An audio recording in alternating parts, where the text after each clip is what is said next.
Dubai হিন্দুদের মন্দির বানানোর জন্য বিশাল করে আয়োজন করে জায়গা ছেড়ে দিচ্ছে, জানেন আপনারা? পুরো ইসরায়েলের মামাতো ভাই এটা। ইসরায়েলকে যারা সমর্থন দিচ্ছে মিডিল ইস্টে, দুবাই কিন্তু সবার আগে। একমাত্র দেশে দুবাই যেখানে জুমার খুতবায় ইসরায়েলের বিপক্ষে কোনো আলোচনা করা নিষেধ। তবে দুবাইয়ে যে পাপগুলো বর্তমানে হয়েছে, দুবাইয়ে যে পাপ বর্তমানে হচ্ছে বা হয়েছে, দুবাইয়ের মতো জায়গা শুধু না, মিডিল ইস্টের যে সমস্ত জায়গাগুলোতে এই কাজগুলো হচ্ছে, আল্লাহ রাব্বুল আলামিন আযাব আরো দিবেন যদি সতর্কতা অবলম্বন না করে। এরপরে প্রশ্নটি করেছেন নাজমুস সাকিব, উনি একজন দুবাই প্রবাসী। উনি লিখেছেন যে মুহতারাম, সম্প্রতি দুবাইয়ে যে ভয়াবহ ঝড় এবং বন্যা হলো, গত ৭৫ বছরেও নাকি এরকম ঝড় বন্যা দুবাইবাসী দেখে নাই। আপনি নিজেও দুবাই সফর করেছেন, আপনি এটাকে কিভাবে ব্যাখ্যা করবেন? এটা কি আযাব নাকি আল্লাহর পক্ষ থেকে পরীক্ষা নাকি এমনি কোনো বিষয়? আমি গত বছরও দুবাই সফর থেকে আসার পরে এই মসজিদের জুমার আলোচনায় বলেছিলাম যে আরব বিশ্বের যে চিত্র এখন দেখা যাচ্ছে, আযাব আসতে কিন্তু মনে হয় বেশি সময় নেবে না। এখন ঝড় বৃষ্টি যেটা দুবাইয়ে হয়েছে, এটাকে ডিরেক্ট আমি আযাব বলবো না, আবার ডিরেক্ট আযাব না এটা বলতে পারবো না, কারণ ফয়সালা তো আল্লাহ। তবে দুবাইয়ে যে পাপগুলো বর্তমানে হয়েছে,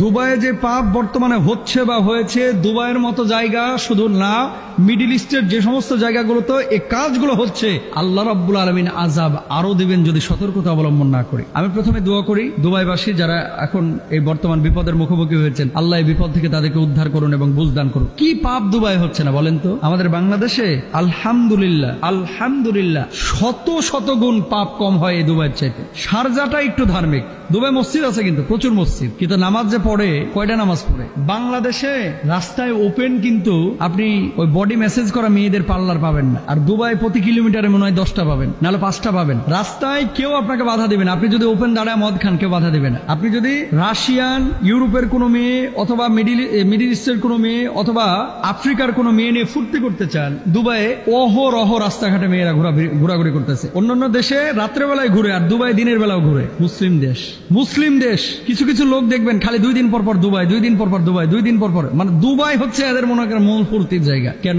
নারী আছে, মদ আছে, বাধা নাই, চাইলেই শুধু টাকাটা লাগবে, আপনার ডলার লাগবে। আপনি পৃথিবীর যা উপকরণ আছে, আমেরিকা যাওয়া লাগবে না, টাইম স্কোয়ারে যাওয়া লাগবে না, দুবাই পাবে। ইউরোপ থেকে মানুষ দুবাই আসে, বাংলাদেশ থেকে মানুষ দুবাই যায়, ভারত থেকে মানুষ দুবাই যায়। সবার টার্গেট দুবাই। কেন সবার টার্গেট দুবাইটা? কেন? কি এমন আছে? মরুভূমি ছাড়া, বিল্ডিং ছাড়া আছে, আনন্দ পানি আছে, নারী আছে, দিনহীনতা আছে, হারামখোরগুলো এখানে আছে। সবাইকে খারাপ বলছি না। বর্তমান দুবাইয়ের শাসক যদি সতর্ক না হয়, বর্তমান দুবাইয়ের যে চিত্র যদি সতর্ক না হয়, বড় আযাবের মুখোমুখি হবে এই দুবাই, বড় আযাবের মুখোমুখি হবে এই দুবাই। আপনি বলবেন যে হুজুর খুব বেশি বুঝে গেছেন, আমার বুঝ নিয়ে আমি আছি। আমি তো একবার দুইবার না, আমার এখনো ভিসা লাগানো হচ্ছে। শারজার কথা ঠিক আছে, শারজার যিনি গভর্নর উনি ধার্মিক, কিন্তু দুবাইয়ের যিনি, আপনি দুবাই যান, রাস্তায় দাঁড়ায় যদি কোরআন হাদিসের কোনো কিতাব পড়েন, আপনি 4-5 জন নিয়ে ধরেন একটা মাঠের মধ্যে বসেছেন, গোয়েন্দা এসে আপনারা ধরবে, এখানে কেন কোরআন হাদিস নিয়ে আলোচনা হবে? পুরো ইসরায়েলের মামাতো ভাই এটা। ইসরায়েলকে যারা সমর্থন দিচ্ছে মিডিল ইস্টে, দুবাই কিন্তু সবার আগে, দুবাই সবার আগে। খালি আলখেল্লা পরে মাথায় রুমালটা দেখে ভাব, আরে বাবা রে বাবা, মনে হয় আব্দুল কাদের জিলানী রহিমাহুল্লাহর আত্মীয় স্বজন জান্নাত থেকে পালায় আসছে,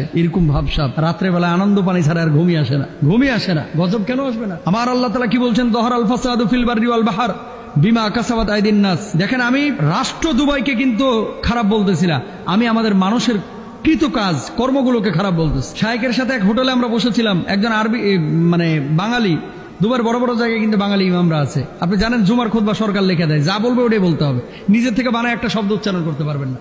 কোথায় পাইছেন মেয়েগুলা? বোঝেন নাই কথা। একমাত্র দেশে দুবাই যেখানে জুমার খুতবায় ইসরায়েলের বিপক্ষে কোনো আলোচনা করা নিষেধ। জানেন আপনারা এগুলা? ইসরায়েলের বিপক্ষে খুতবায় কোনো কথা দুবাই বলা যায় না। কেন? ইসরায়েলের সাথে তাদের বন্ধুত্ব। তেল আবিবে ফ্লাইট চালু করেছে দুবাই। দেশ দুবাইকে দোষ দিচ্ছে না। আমি বলতে চাচ্ছি আমাদের টার্গেট কি ছিল, আমরা কোথায় যাচ্ছি, কেন আমরা এমনটা করতেছি? আজকে বন্যা হয়েছে, ঝড় হয়েছে, একটাবার চিন্তা করেন তো, আল্লাহ যদি বড় ভূমিকম্প দিয়ে 75 বছরেও মানুষের, দুবাই তো ড্রেনেজ ব্যবস্থা নাই, এটা আপনারা হয়তো অনেকেই জানেন। কেন? এখানে বৃষ্টি হয় না। আরব বিশ্বের মানুষের বৃষ্টি যদি একটু দেখেছে, তাহলে এরা নাচানাচি শুরু করে ঘরের মধ্যে। কেন? বৃষ্টি দেখে না তো, মরুভূমির মধ্যে বৃষ্টি পাবে কোথায়? সেখানে এরকম ঝড়, সাইক্লোন এবং জলোচ্ছ্বাস, এরকম পানি, ড্রেনেজ ব্যবস্থা নাই, ডুবে গেছে। একটাবার কল্পনা করেন, যে আল্লাহ মরুভূমির মধ্যে এত বৃষ্টি দিতে পারে, সে আল্লাহ বড় সড় ভূমিকম্প দিলে বুর্জ খলিফার অবস্থাটা কি হবে? কল্পনা করতে পারেন? আল্লাহ না করুক, যদি বড় ভূমিকম্প হয়, এই দুবাইয়ের বুকেই কয়েক লাখ মানুষ মুহূর্তের মধ্যে মারা যাবে।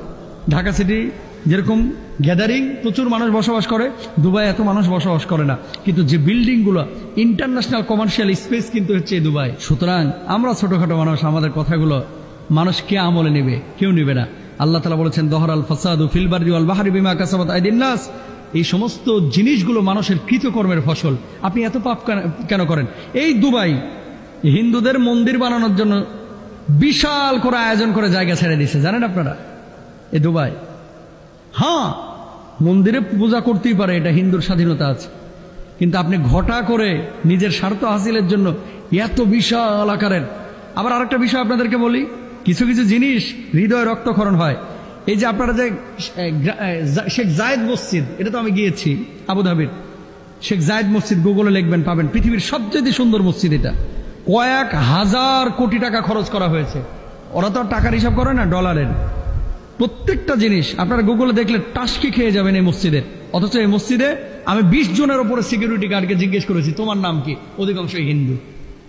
মসজিদের সিকিউরিটি গার্ড সব হিন্দু। কোথা থেকে এসেছো? নেপাল থেকে এসেছি। কোথা থেকে এসেছো?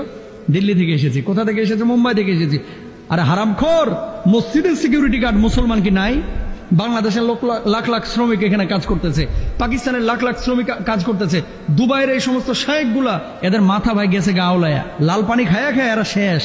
নাহলে মসজিদের সিকিউরিটি গার্ড, এই জায়েদ মসজিদের সিকিউরিটি গার্ড কেন অমুসলিম হবে? হিন্দুর মন্দিরের দায়িত্ব হিন্দুরা নিবে, খ্রিস্টানের গির্জার দায়িত্ব খ্রিস্টানরা নিবে, আমার মসজিদের দায়িত্ব কেন অমুসলিমরা নিবে? প্রশ্ন জাগে না? এদেরকে কোনো কথা বলতে পারবেন না। টাকা টাকা টাকা, পাওয়ার, দুনিয়া দুনিয়া দুনিয়া, সব বুঝে তারা। আহা, একজন খতিব আফসোস করে বলেছিল, হুজুর আপনারা তো জুমার বয়ানে যে সমস্ত কথাগুলো বলেন ওপেন বলেন, আহা আমরা পারি না হুজুর। একটা শব্দ যদি জুমার খুতবায় নিজের থেকে বলি, সরকারের পুলিশ এসে তলব করে, চল থানায় চল, কি লেগে এটা বলছস? বড় আফসোস মুসলিম বিশ্বের জন্য। সতর্ক না হলে বড় ভয়াবহ বিপদ সামনে। আল্লাহ আমার সমস্ত এই আরব শেখদেরকে বুঝার তৌফিক দান করুক এবং পাপ থেকে আমাদেরকে বেঁচে থাকার তৌফিক দান করুক। আল্লাহ আজাব দিচ্ছে না গজব দিচ্ছে, পরীক্ষা নিচ্ছে, আল্লাহ জানে। তবে পাপ বেড়েছে দুবাইয়ে, এটা সত্য। আল্লাহ এদেরকে হেদায়েত